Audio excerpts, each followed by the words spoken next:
travel down the road and back again. Your heart is true, you're a pal and a confidant. And if you threw a party, invited everyone you knew, you would see the biggest gift would be from me, and the card attached would say, thank you for being a friend.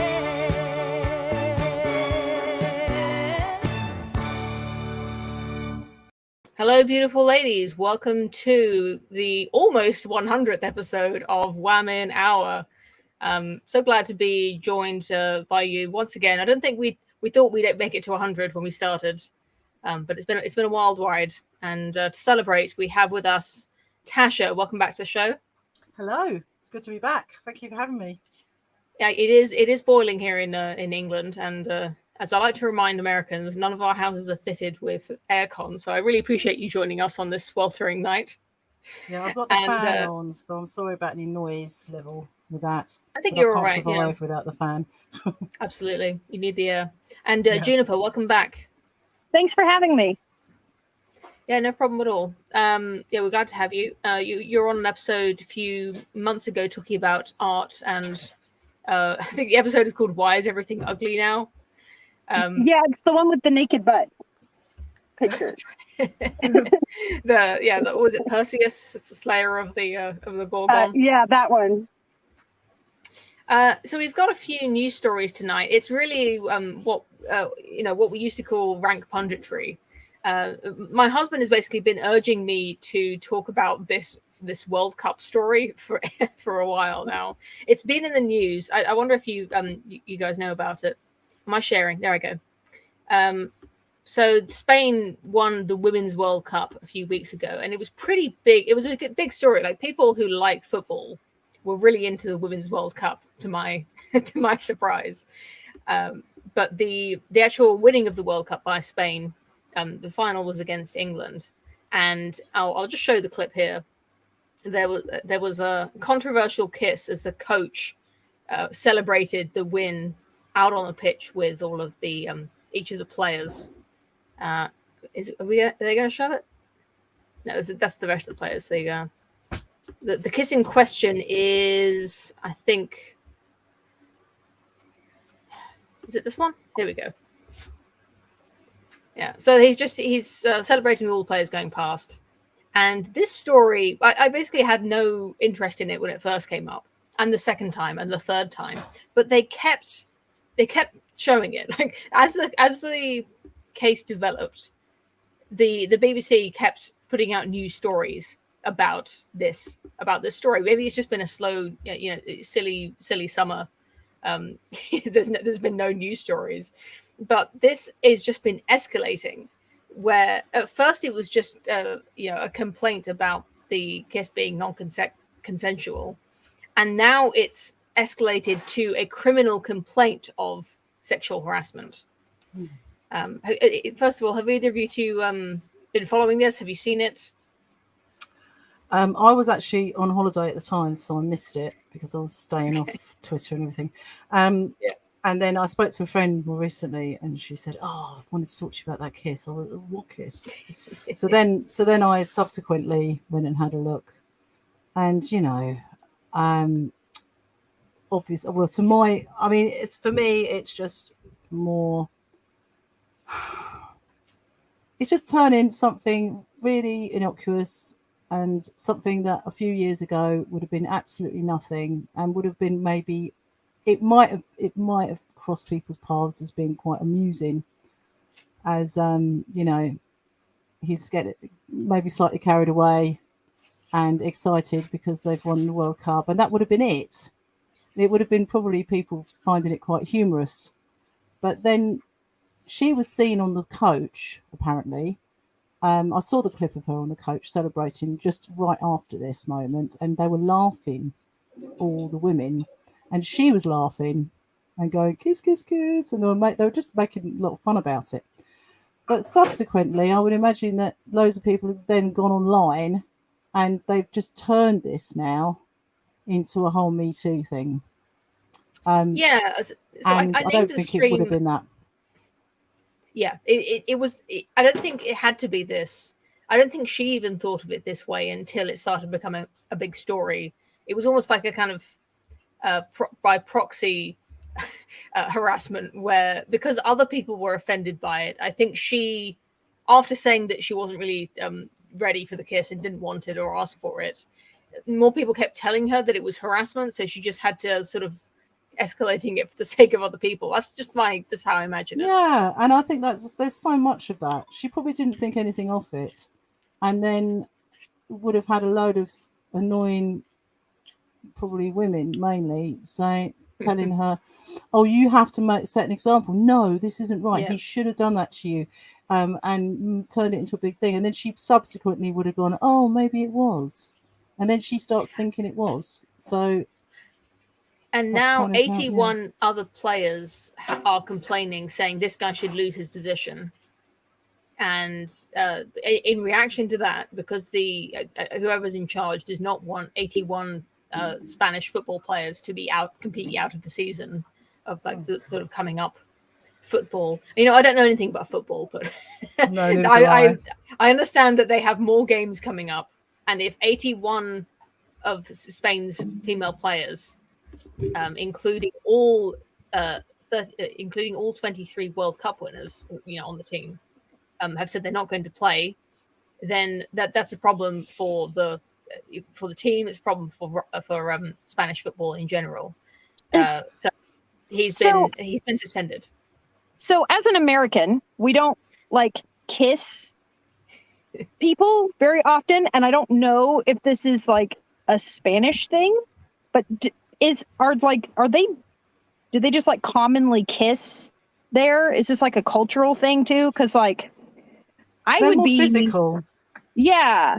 They're more touchy and physical, like Italians are, Okay. I would imagine. Yeah. They're a bit more, it's that continental thing. They're a little bit more huggy and touchy and physical, you know. Okay.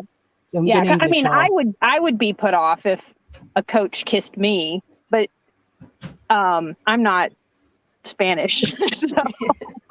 There's a point. I mean, you can see the cheeks of a lot of women, but it is I don't quite know what it's like in Spain. You know, in regards to kissing the cheek versus kissing the lips, where I think kissing the cheek is something that sometimes happens in England, but kissing on the lips is something you would only do in a romantic context. Like people don't kiss their kids on the lips, you know. Yeah, I mean, and we don't even kiss on the cheek, really. So, I mean, I think the equivalent for us would be like the butt pat that people like coaches will give to like American football players, and right. Sometimes people have gotten upset about the butt pat, but it seems to be mostly men, so that it hasn't really escalated into a Me Too thing. This pink-haired one, he's kissing on the cheek. Yeah, but I think it's also about context. So they've just won the World Cup, which is a really big deal. And they're very excited. And they're all very excited. And he's obviously, look, I don't think it's necessarily appropriate to go and kiss a woman on the lips. I mean, if someone came up to me who I didn't know very well and just kissed me on the lips, I would think that was inappropriate and I wouldn't like it. Or if it was a co-worker where know in an office, it would definitely be inappropriate. You know, but it's not like it's never happened. I mean, I used to, you know, I've known guys who are, say, like Italian or more sort of Mediterranean, who are more likely to kind of give you that big hug and maybe kiss you on the lips even, and sort of hold your cheeks and go, "Oh, darling," you know. And it's kind of just that sort of celebratory, you know. I've never taken it as anything more than a kind of almost like a family. Hey, let's all do. I don't see what he's doing there as in a way. It doesn't. He's a bit cheeky, and I think the way it should have happened, if she was uncomfortable with it, is they could have had a private conversation, and she could have said to him, "Actually, that was a bit much," and all likelihood he would have said, "Yeah, sorry, I got a bit carried away, and I won't let that happen again." That's it. End of situation. And now they've turned it into this whole thing where they've got a panel and a committee, and now the guy that actually gets them through the World Cup is being kicked off. because of that. I mean, I think that's just absolutely insane. It could have come off. It could have been dealt with so much differently. You know. To make matters worse, it's now been escalated to a criminal complaint, which is ridiculous. That's absolutely ridiculous. Yeah. I did hear that other women were coming forward saying that they, not just complaining about this particular kiss, but saying that his misconduct is. I couldn't find any sort of verification of that or any more details about that, but I have seen a few places saying that his conduct in general has been a bit too, handsy, a bit too mean. Is this guy like cornering women in the locker room and like kissing them? Because to me, that's also a different context. Like, if he's treating it like something he needs to hide, then that's, obviously he feels like it's something wrong. But I don't know. I didn't want to spend too long talking about this. It was more like the meta narrative of what is going on with Me Too, because Me Too has been dead and buried for a long time. And I think the Amber Heard Johnny Depp case was the last nail in the coffin for that. I thought that was it. Like, that we weren't going to have any more Me Too. It was all about, after what happened with Johnny Depp, it just wasn't in vogue anymore to make famous men suffer the consequences of just sort of baseless allegations, or even accurate allegations that didn't have any context or any evidence against them. It's not that it stopped happening or that women stopped caring about it, but it stopped being publicized. And now it feels like this has been so heavily publicized. I wonder if we're like entering a renaissance of Me Too, the sequel. Well, I thought BLM was dead and gone after Obama left the presidency, and then 2020 happened. So I think maybe it's just cyclical, and people are getting really tired of like racial grievance narrative now. So now we're going to go back to Me Too for a little while. The new thing. Yeah. Perhaps. Yeah. And then it goes from trans to Me Too to BLM, and then back to trans, and then back to Me Too. God. And we had Mate, didn't we? We talked about that, Tasha, a couple of weeks ago. Mate, that was another like Me Too thing.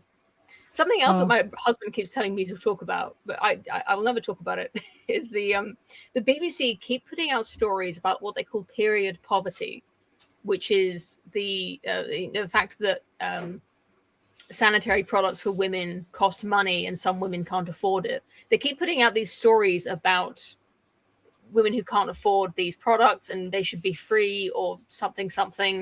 And it's definitely a women's topic, but I know there's just so many people listening who find it gross, and I don't even really know what to say about it. But women as a topic, like feminism, what we'd call like a sort of white bourgeois feminism, the kinds of grievances that wealthy, affluent, I don't know what you call it, sort of Western women face. Those are, I think, those have been getting more traction recently compared to BLM, compared to COOF stuff, and even compared to Russia. It's the war in Ukraine is definitely still taking headlines, but it's interesting to see which stories are like breaking. Like I saw a clip of this story that literally was breaking news. It was the top of the news roster, the first thing that they came out with. So to take it on to our next story, these are only going to get less. So what was the thing that was top of the roster? Sorry, was that the period stuff? The kiss.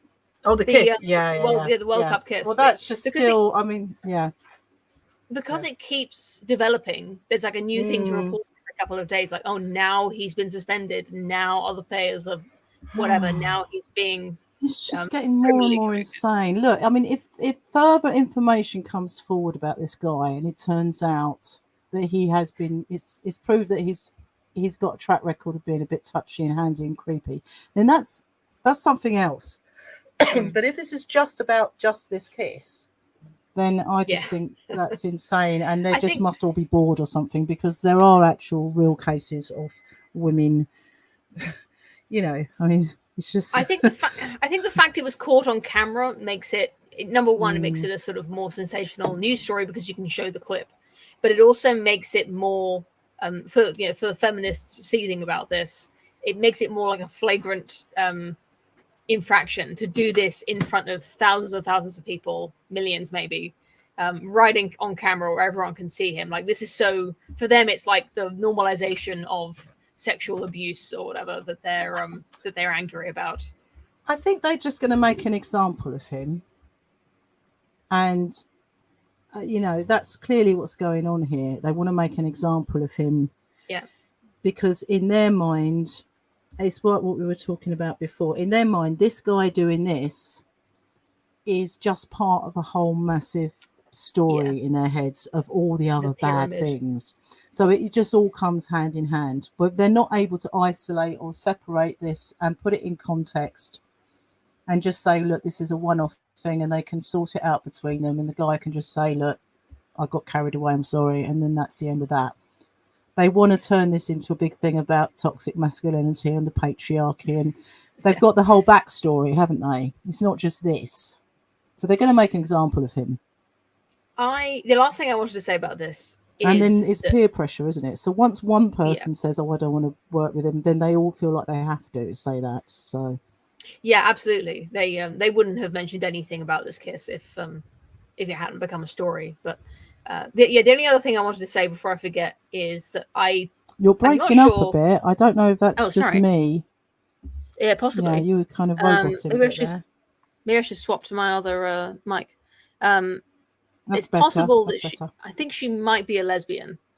I think I saw one image of her with a female partner, and being a footballer, not that we like to stereotype here on this show, but I'd say being a professional athlete does, in my mind at least, slightly increase the chances that she's homosexual. So I think that might be another layer. Like, she's repulsed by men, being if she's gay.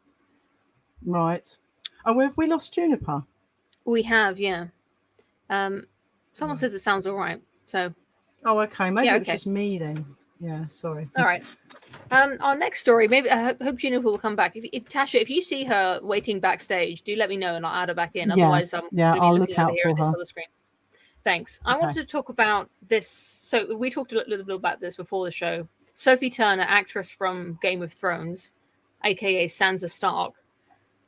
She is the story of her getting divorced has now been in the headlines and all over social media because of this one. Obviously, it would be story. She's married to a Jonas brother, who, if you don't know, was a very famous. The Jonas brothers were famous pop stars from 10, 15 years ago. So this is like a celebrity couple. And their divorce would be like minor headlines anyway for magazines and people who care about celebrities. But now, because of this one comment from her friend about the divorce, this has become like part of the culture war discourse and fuel for the never-ending Twitter rage machine. So apparently, Sophie, according to her friend, Sophie felt trapped in her marriage to Joe Jonas and wanted to relive her youth after marrying and having children young, friends say. She's been downing shots and £6.50 cocktails in Birmingham days before singer 34 filed for divorce. So Joe Jonas is the one who filed for divorce. He's 34. Sophie Turner is 27, and I think I heard she has 2 children, which is very young to have these days. Unusual nowadays, yeah. To have that at 27. So I think it sounded so likely that people just accepted that this must be true, what her friend said, when I feel like this is a complete, maybe she said it, and in which case, that does sound shallow and a little bit frivolous. But the fact that she's not saying it herself or bragging about it makes me feel like this is a witch hunt, and Sophie Turner probably doesn't deserve all. I mean, getting divorced is not great. Yeah, I saw a headline which basically said that she was giving up her. It was insinuated that she was giving up her husband and children to go out partying. Yes, yeah, and to get trashed, basically, which is really like an extreme take. I don't know if that's the case. If she was saying that herself and bragging about it, that would be one thing. But this is only comes out because she's been seen out partying just before her husband filed a divorce. And the fact that her friend has said this I don't know if his friend is like hearsay or if she's literally her friend is just speculating. But I do feel like perhaps Sophie Turner's been hard done by, and she's not even the one who filed the divorce. Her husband did. Right. So I feel like this is a really big non-story. Well, I think people are turning it into something, because right now on Twitter, well, at least in my little sort of Twitter world, there's a lot of chat about women, sort of single women just wanting to just party and make shakshuka and watch Netflix that's coming and lay up, in and not, and hey, look at my life, so great because I don't have children. And it's this just constant dripping tap of a narrative, like just telling young women, don't get married, don't have children, just party, and all you should care about is your career and having fun and being free, and that's it. So I think it's tying in with that, and I think there's two counter narratives. There's like what Matt Walsh says, which is kind of like, this is really vacuous, banal, kind of just hedonistic meaninglessness, really. And there's young women are being told that this is what you should be striving for, and actually, so there's his, and then people are now having a go at him for shaming the woman for saying this. We'll get onto that. Yeah, sorry, but I think it's just because that popped up about the same time. So I'm just seeing so much going on about all this at the moment, and I don't know about this woman from Game of Thrones, so I can't comment on whether she actually said that or, I've been sharing the wrong screen this whole time. Sorry. It was right here on the screen, and I was just not sharing it. Oh, that's This is Sophie Turner, also known as Sansa Stark. Also, I've just noticed, I believe she's had the buccal fat removal that was trending a few weeks earlier this year. What's that? Can you see how her cheekbones are chiseled? They're very chiseled, and it's because this is just my speculation, but there's a procedure called buccal fat removal where they take the chubby part of your cheek and they go in through your mouth, making a small incision, and they can remove the fat. So you get that gaunt look that's kind of fashionable at the moment. But because it's such a minimally invasive procedure, a lot of women are going for it. You basically don't have to spend any time in hospital. It's just, you get a little scar inside her cheek that's not even visible from the outside. Also, just noting that her husband is like 2-3 inches shorter than her. She may be wearing heels, and wearing a skirt. Is he not wearing? Oh, he's wearing some. They're not great trousers, are they? Juniper, are you back? Can we hear you? Back. Okay, I'm back. My phone overheated. Sorry. Oh no. How much do you know about Sophie Turner and Joe Jonas? I don't know if these are like British celebrities or if this made its way to America. So I am not very aware of almost any celebrity, despite living in California. I respect that. On plastic surgery, though, it is really interesting how much like being around other people who get plastic surgery makes it just like seem more normal than like a normal face. Because especially like in Southern California, like everybody gets work done. Everybody. And then you get so used to seeing everyone around you with plastic surgery that like it doesn't look weird. And you can like people will get more and more extreme forms of it because they just like they don't see how odd it looks. Yeah. You know about do you know about the buccal fat then that I was? I do. Yeah. It looks like she got that done. Either that or she's probably a little bit, and then she's probably got a lot of contouring going on, and then maybe some filler too. I don't know. Yeah. I'm just going to pull up Anya Taylor-Joy, who's the one who. Yeah, everybody gets filler, which is weird because it like moves around and it's permanent. So sometimes it'll look all right at the beginning, and then it moves, and you can't really control where it goes. But yeah, a couple of years ago, I had a job, and I was only there a few months, working for a doctor's surgery, which was a part-time job, and there were 4 women who were in their early 20s, and they all started talking about Botox and fillers, and early to mid 20s, and I just sort of turned around and I said, "Do you get that?" And they said, "Yeah, we've all had it done." And I was like, Yeah. "Why?" Here And they were it's saying, "Oh, you really should have." common. It was just really it was like just really normal for them. And this woman was going, "Oh, you should have seen my face before." And I was thinking, "You're 23." What was going on with your face before that you promised you to actually put injections into your face? I think they were really unimpressed with my reaction, because I was just genuinely shocked that the idea of injecting stuff into your face, it's just so weird. I think it does take a, as Juniper was saying, it's that level of normalization that makes it seem almost like you have to, just to keep up with everyone else. Yeah, it's that, and it's like it doesn't look normal if you don't.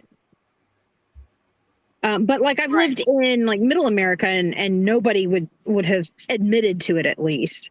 It's definitely something that most people would be embarrassed to admit that they got done, but in different areas of the country, it's something that you're pretty open about, which is kind of interesting.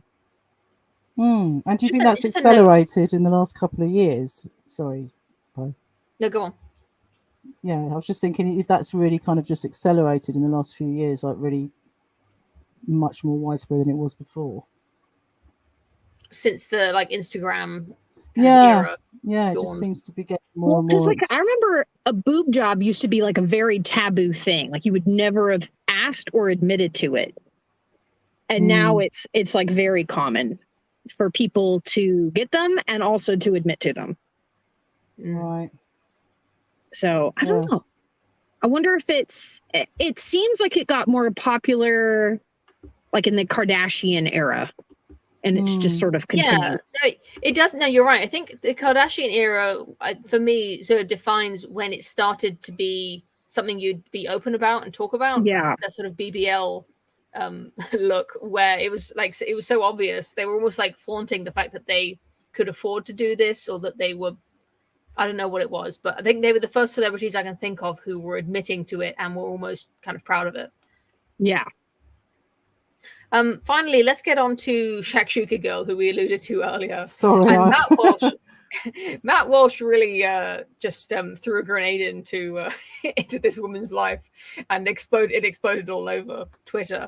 He hasn't actually done a video about it. His should we? I know there's a lot of people who watch this stream who aren't on Twitter at all, so they need a sort of translator. I'm hoping that people won't need an explanation for who Matt Walsh is, because he's a pretty big figure on YouTube. The Daily Wire, basically. He's a funnier Christian Ben Shapiro. And if you don't know who Ben Shapiro is, there's really no helping you. So if I play this, I wonder if you guys can hear it. Because we haven't heard it enough already. It's 10:45 a.m. on a Saturday. 29 and single, and I don't have kids yet. Here's what your Saturday morning looks like when you're single at 29 and you don't have a kid running around the house. I didn't rise from my bed until 10:15. Every time I thought I should probably get up and do something, I thought, why? Nobody's making me. I'm not missing out on anything. I went to Beyonce last night and I didn't get home until 1 a.m. and I danced and drank my little heart out, and I didn't pay a babysitter to watch my kids as I did that. And I woke up a tad hungover this morning, which is probably why I was in bed for so long. And I was just scrolling on my phone and I saw a picture of shakshuka and I thought, you know what sounds really good? Maybe I'm going to learn how to make shakshuka today, because I have no plans and I don't have kids and I don't have a husband and I don't have errands to run. I can go to the grocery store and learn how to make shakshuka. So that's on my agenda today. Also on my agenda, probably a rewatch of some Real Housewives of New York. I'm just going to pause this because I didn't realize how long it was, and I don't know if she's going to try and claim this stream as her copyright. Not that we make any ad revenue anyway, but Yeah, let's keep going. I'm also doing a rewatch of Normal People on Hulu, which is really spicy and I highly recommend. Weirdly, I'm into this documentary on Netflix about blue zone countries, so I've got a pretty stacked day. Anyway, I say all this to someone mentioned about her vocal fry, and now I can't stop noticing it. Like it really didn't bother me the first time I heard it, but it's really severe. Whenever I'm hard on myself about why I'm Okay. not married. Also, and I don't have people kids will come in from like Omaha, and within a week or two of moving to Southern California, they will have vocal fry. It is entirely affected. Normal people do not talk like that. No.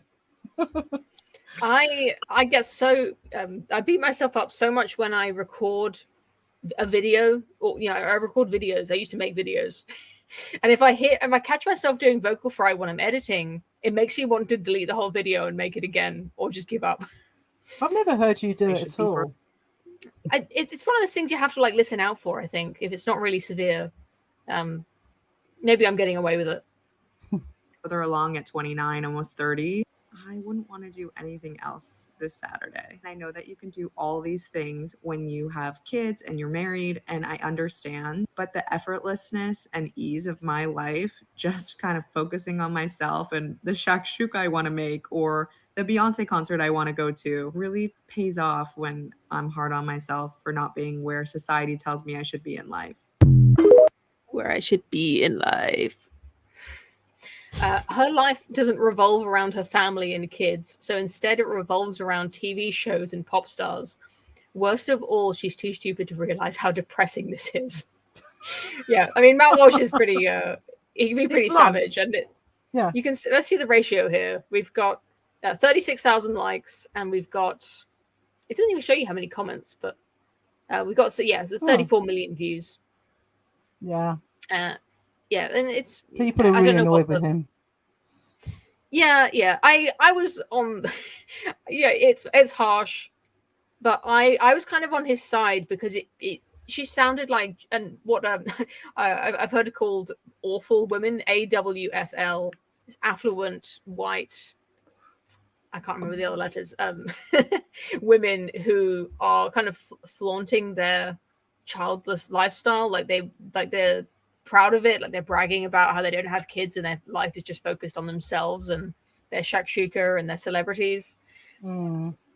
It turned out that a lot of people jumped to that conclusion, but that her channel is what do we call it on TikTok? Her page, her thing is more that she's more like a cope.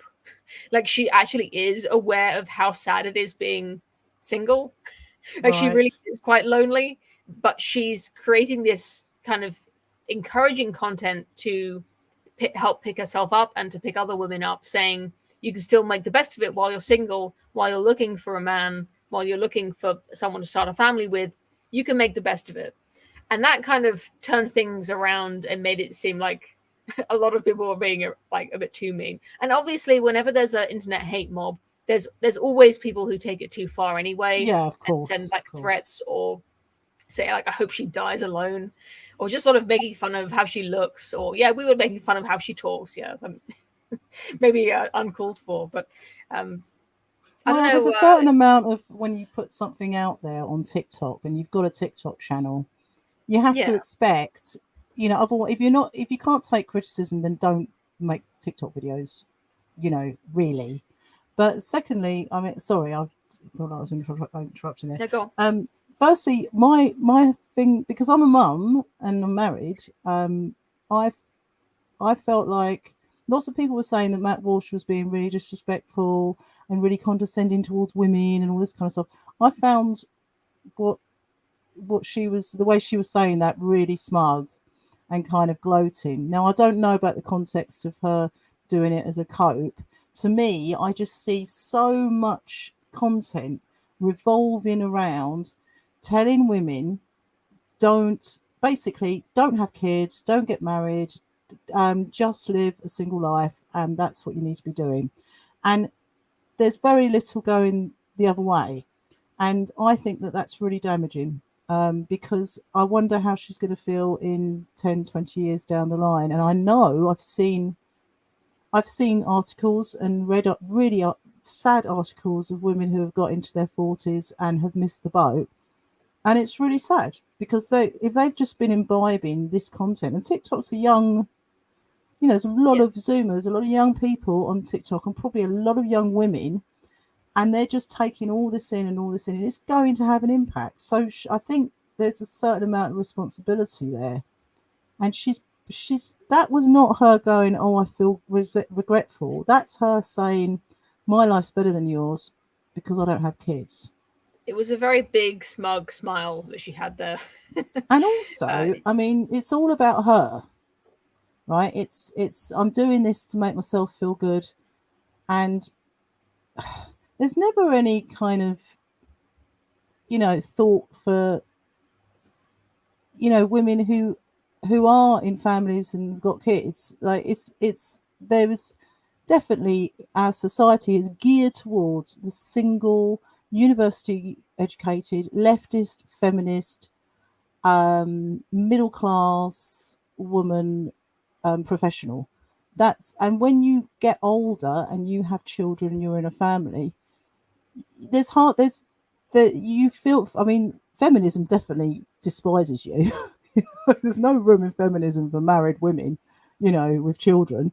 And I just think that everyone complaining about what Matt Walsh said, I mean, at least he started a conversation where maybe some people might start to think, well, actually, where's the counter narrative? He's obviously trying to open the Overton window and put it, you know what I mean? Yeah, he's not trying to specifically target this woman to make her change her life. There's a bigger point. It's a spectacle. Yeah, there's a bigger point he's trying to make. And I think it's not too. I mean, who knows what he's actually doing? Like, this woman probably did suffer some consequences for this. But like you say, she did put herself out there. Yeah, I don't like it that she's had like rape threats and people, that's horrible. I wouldn't wish that on anybody. Yeah. Really, that's not cool.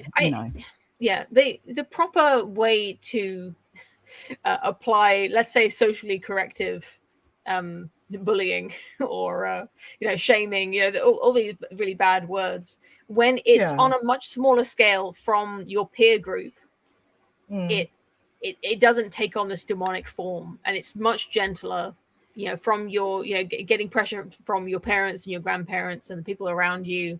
It's much gentler, spread out over a very long time, and I think it's much more effective than but similarly, I think this kind of quite cruel sort of punishment, even though this woman sort of felt it, probably she got the brunt of it unfairly, people who are observing this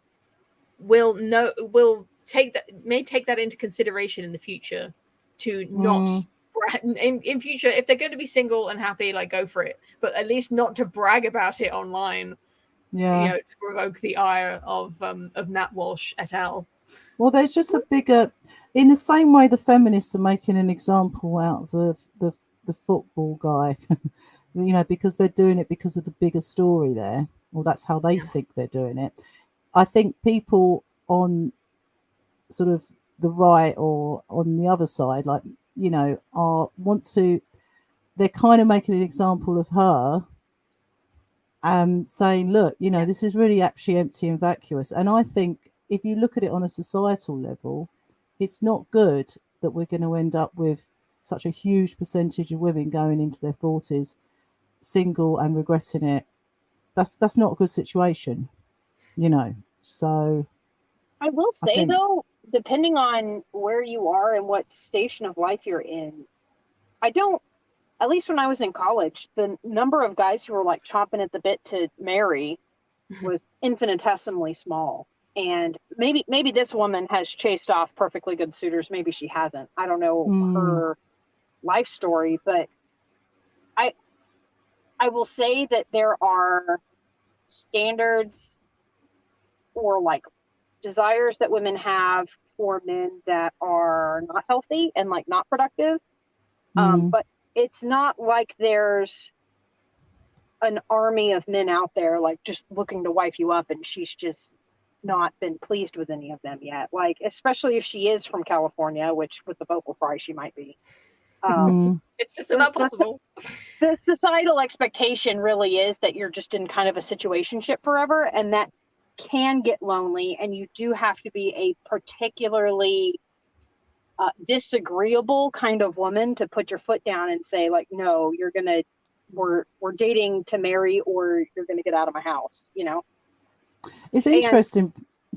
Sorry, carry on. So I mean, but being disagreeable is not like particularly feminine. If you're, you know, kind of a more normal personality type girl, you're probably really wanting to make your boyfriend happy and not like push him into marrying you, even when he like might not inherently want to. So we're kind of at this point where only the most disagreeable women will even stand up for themselves enough to say, like, no, I want these lasting things that are going to be more fulfilling. But they're wanting that in the context of like more traditionally feminine roles. Yeah, We're I also just think seeing. Sorry, carry on, Pi. I was going to say that we're also seeing more babies being born before marriage, which I think becomes the trigger for marriage, where people feel like they want to be married with kids. So they kind of they want the kid for its own sake. They want to have a baby. They want to start a family, but they won't get married until they do that. You know, because if you're living together already, what are you getting from marriage? On the woman's side, it makes her feel more secure to like lock down a man. But if you're already giving your man, yes, true, yes. But on the man's side, you're asking him to pay for an engagement ring and a wedding and to commit for what? You've already given him everything. And I think until the kid comes along, a lot of men are just going to go, why even bother? Like I got it all for free. Yeah. I just don't even think that's a narrative. Want to push because, I mean, I think in the past women have been more willing to be like, oh no, we've done the deed. I messed up. Now you need to step up and marry me because I'm not going to like be that kind of girl publicly. But I don't think any girl really wants to get proposed to because she nagged him into it. Yeah. Because that's just not very romantic. But if you're not going to like nag a guy into it, most men aren't going to propose. But I just don't even think that it's. I mean, it's even when I was growing up in the sort of 70s and 80s, it was I'm talking like what is the cultural norm in the West? What is the normal thing when I was growing up was it was kind of a given that you would get married and have kids and have a family. That was the sort of normal sort of template that we were kind of operating in, and people kind of just knew that was the end point.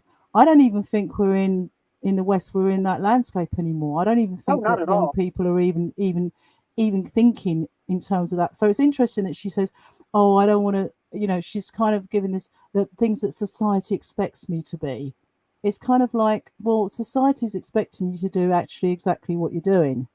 You're not actually rebelling against what society expects of you. You're actually complying because actually it's all geared towards just hedonism and narcissism and just living on your own and being single and just having sort of meaningless sex with loads of different people. And also a lot of women are being encouraged to be just really kind of like just that whole girl boss thing. I mean, I saw a thing recently and there was all these women kind of giving the finger to the camera and pouting. This whole sort of F you, you know, this kind of attitude, you know, it's one thing. It's one thing being like, it's one thing having some self-confidence or self-dignity and not taking any rubbish from people and being able to stand up for yourself and in a kind of dignified way. Is another thing to just be obnoxious, and mouthy. Yep. And I just think that she's coming off like, there's that kind of, well, look at I don't care, look at me, and I just think that's really off-putting. Because like girls that are really actually secure in themselves and actually like pretty aggressive don't feel the need to like put it out there all the time. That's something that somebody who is putting on an act does. Yes. Yeah, And because if you're that insecure in yourself, you're quiet about it. You don't have to. You don't feel the need, it do you? reeks of insecurity. Yeah. While we're on this, I wanted to talk about something that came out of this, where we're talking about the role of shame and like this idea of the sort of the double-edged sword of the two sides of the coin of this obnoxious bragging culture, and on the other side of it, the Matt Walsh ridicule, dragging someone through the mud, making these assumptions about her life just from this one clip, and sort of making a big public spectacle of humiliating people as a deterrent to others. And whether this is a legitimate tactic, or is this making, like, whether we identify with Matt Walsh or not, other people are going to group him in with people like us. So it kind of matters whether Matt Walsh conducts himself in a good way or not. So are we pro or against Matt Walsh's shaming behavior? It's funny because he did the same to Dylan Mulvaney. And do you remember that was a whole big thing, because he did this whole thing saying, you're not, you're really unattractive, you're weird, you're a freak, you're ugly. He did exactly the same. And I think it's very deliberate. And I think for him, the fight is, he's taking the fight on and playing the left at their own game. And I think from what I've heard him talk about, I think he's got to a point where he's like, well, we can't play nice with these people. We've tried debating. We've tried doing the whole, let's have sensible conversations. Let's have the marketplace of ideas. We've tried all that stuff, and these people aren't having any of that. They're just gonna trundle along and rub this stuff in our faces. So I think he's willing to take out and make examples of people. And I think he knows, he's very concerted about this. I think he's fighting fire with fire. He's saying, right, this is war, and this is what we're going to have to do now. We have to start shaming. We have to start putting our foot down and really, really just. It's that Overton window thing, isn't it? Yeah, It's like Pearly things. She does that as well. She puts out these tweets about how all women are selfish narcissists. And all women are like this, and they need to obey their men and get married at 18 as virgins, and she's trying to pull. I think that's she's doing it for clicks, right? I think that thing. I think it's that they're doing it for clicks, of course, but I think there is a tactic going on in their heads, which is like, we've tried all the other stuff, and playing nicey and trying to be the bigger people isn't going to work. And because their narrative is so mad and bonkers, we're going to go all the way over here, and we are going to take the Overton window right over there, to the point where we're literally saying that any woman who isn't a virgin when she marries at 18 is basically a prostitute, and we're going to shame anybody who doesn't. You know what I mean? Mm-hmm.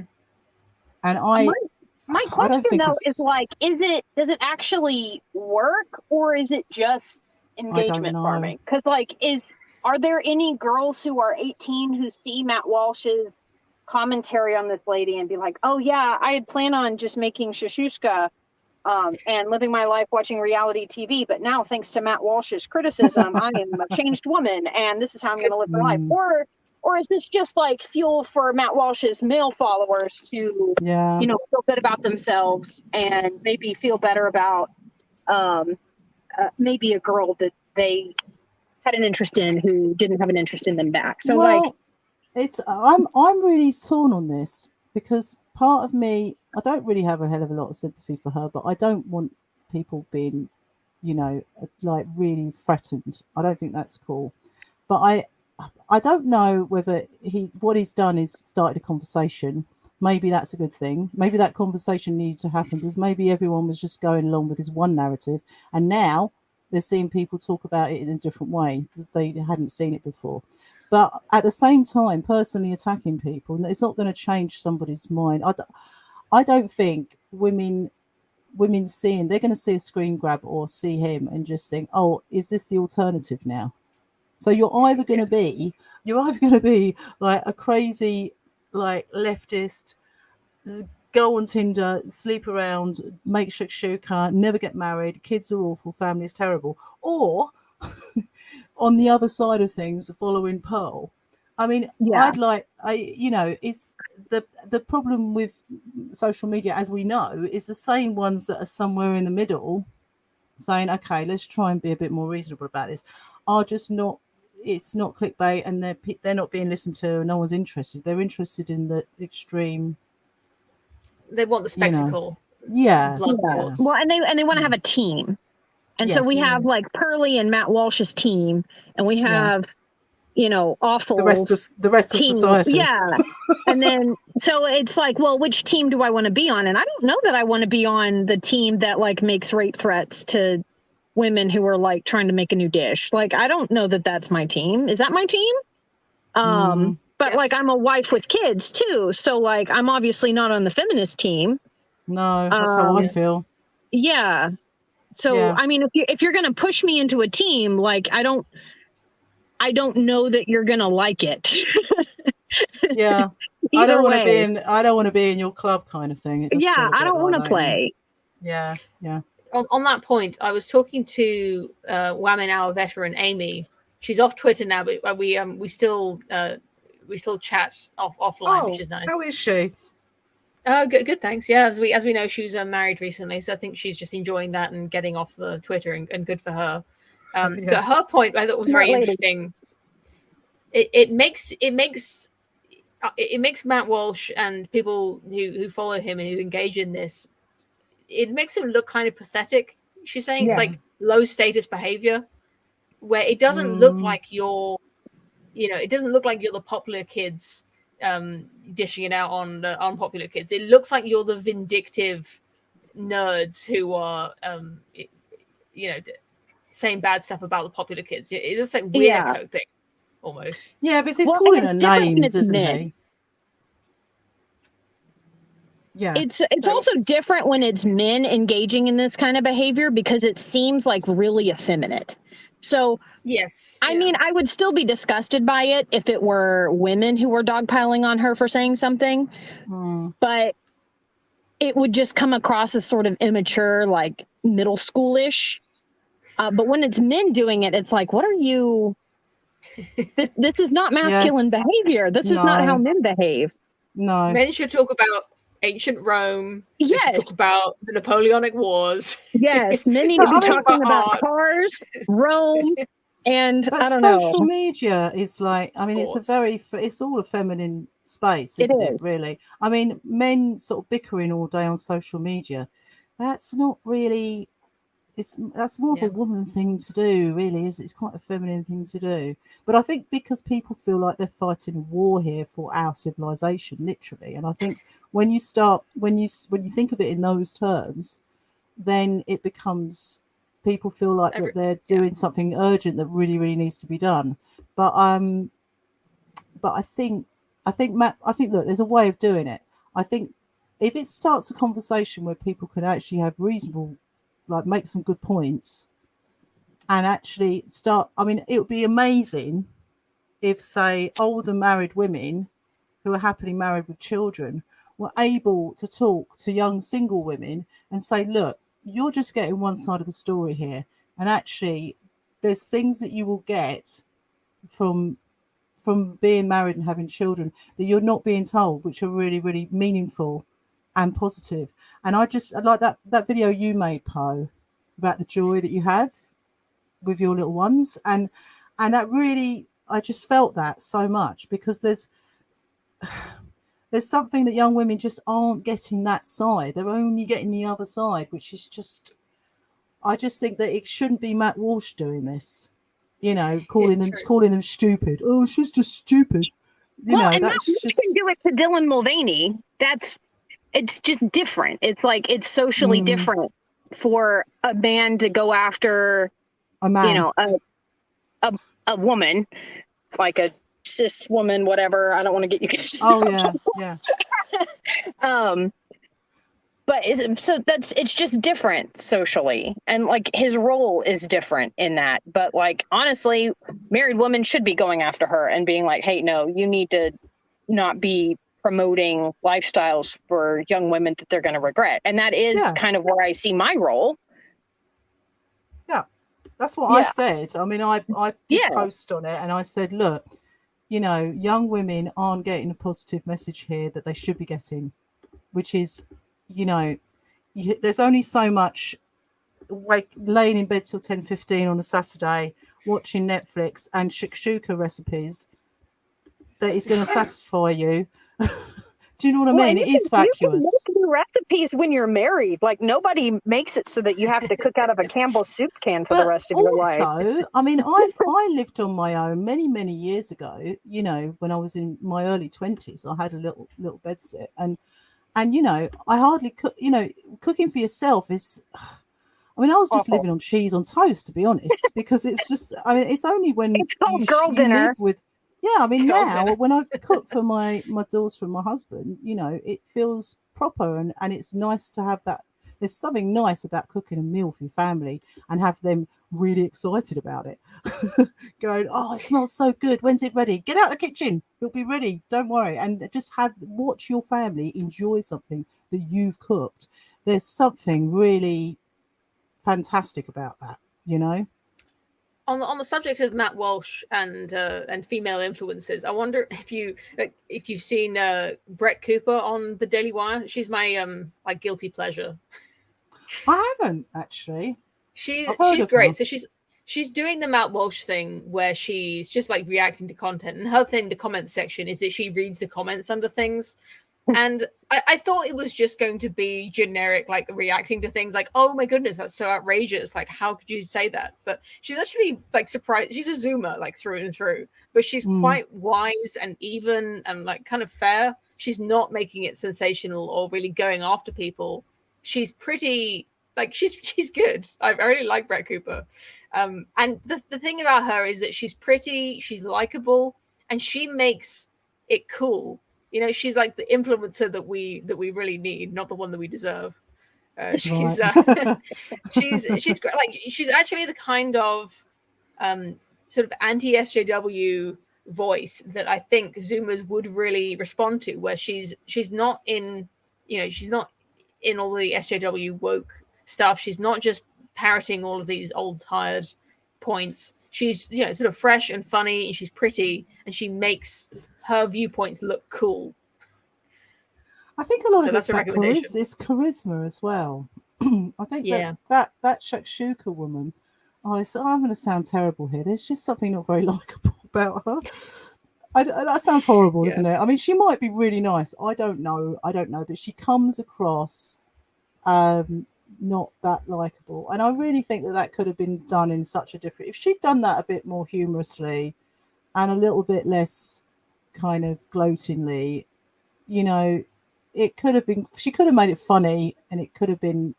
Even though you know, the messaging, I'm not really into the messaging, obviously, but I just think that there's something about charisma and likability. Some people are just more likable than others, you know. I'm working on it. That TikTok really like tightly curates an audience. So I have heard that it's more reasonable to expect that videos you make won't really leave your circle of people. So I don't know how true that is, because I'm not a Zoomer and I'm not on TikTok. But yeah. I don't. So it's weird because people will do this with Facebook too, where you expect like a very private experience from something that's inherently public. So I don't know if that's there's a measure of that, which was also going on. Like, at least with Twitter, you know that like everyone in the world can see your tweets. Yeah. Yes. Yeah. And so you're under no illusions. Yeah, Facebook is you have your little bubbles. It's like gated communities, isn't it? Right, but like stuff leaks. Yeah. Yeah. So I don't know if she was expecting it to blow up like it did. Certainly not, yeah. Okay, it's been an hour, and we used to keep these shows to really strictly to an hour when we were being cut off at the exact hour mark. And since we've done 100 episodes now, I would like to keep that structure, even if not quite that rigidly. So I want to do super chats, and we'll go. So I'll let you have some closing comments after we read the super chats. But let's just get out of here. So we've got DRT for $5. Thank you very much. There's a Women's World Cup. All I know is the American team thankfully lost. I just wish there was less soccer news. I don't know what the soccer that you speak of is. Yeah, one of my videos about women's football, often it keeps getting, every time Megan Rapinoe, who's an American football player, every time she gets in the news, I get views on my video about her. Because she complained that women football players are not paid as much as male football players, and the judge threw their case out of court on the basis that they were getting paid more per game than the male players were. In fact, speaking of unlikable, yeah. She's an easy one to hate. From the English Loyalist for $10, thank you so much. I believed she was. This is Sophie Turner, I think he's talking about. I believe she was shamed for her weight gain during Game of Thrones, which caused mental problems. Sad this went down. One day people are going to learn you can be pretty, you can party forever. Great show. But I think we said it can't, but I believe it. Unless I'm wrong, I think it was Daenerys. Who's that actress called? I think she was the one who gained a bit of weight. Not Sophie Turner. I don't know if you got confused or if Sophie Turner also got a little bit gained a little bit of weight during the show. She was aging. She and Arya, they in Game of Thrones, they started off very cute, and I think they aged a bit faster than the show was supposed to. So they ended up just looking like two kind of mid. Well, no, they're not ugly women. I don't want to shame them, but they weren't quite as cute as they were at the start of the show. Because they're younger and your face changes more when you're younger. I think, basically. at that age, yeah.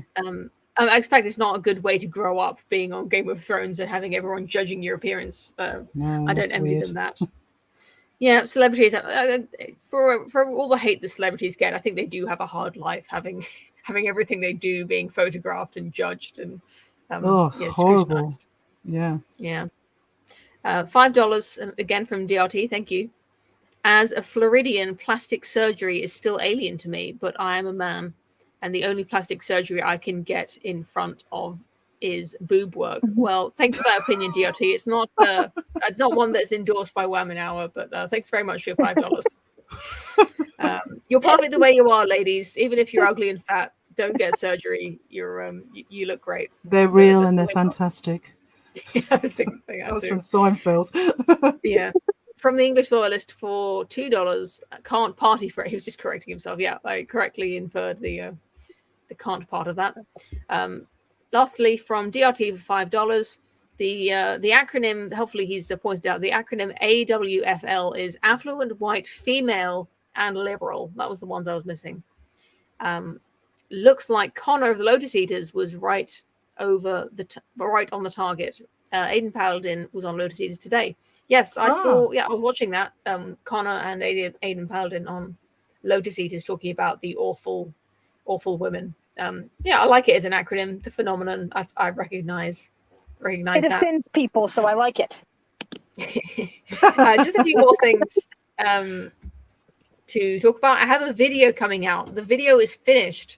I haven't uploaded it and I haven't made a thumbnail, so I'm going to give this Wham! Hour a few days to kind of settle off, and I'll upload that with a brilliant thumbnail. And I'm hoping to burst back onto the scene with more videos coming up, because I really miss making videos, although I also love doing live streams.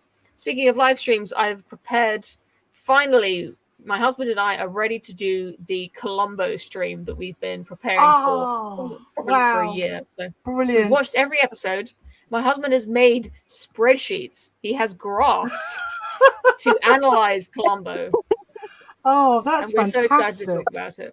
Oh, I love Columbo. So look out for Columbo. Look out for the new video. So much exciting stuff going on here. So watch this space. Any closing thoughts from you, Juniper? Nothing from me. Just enjoy talking to you guys again. Yeah, follow Juniper on Twitter for your art updates. I love seeing your drawings and your paintings. Thank you. I'm working on a embroidery project around Sir Gawain and the Green Knight. So if you're into embroidery, I am stitching away. You certainly are. I love those. And Tasha, follow you on Substack and on Twitter, I guess. Yeah, I'm due another Substack. I just need to work myself up to it. But it's been back to school, so I'm back to working in the school, and my daughter's back to school, so it's all been a bit hectic, and we've had a heat wave. But I'm going to be hoping to write more very soon. But thanks for having me. Yeah, thank you everyone for coming. Thank you for watching, and I'll see you again very soon in all sorts of different exciting places. So have a good weekend, everybody.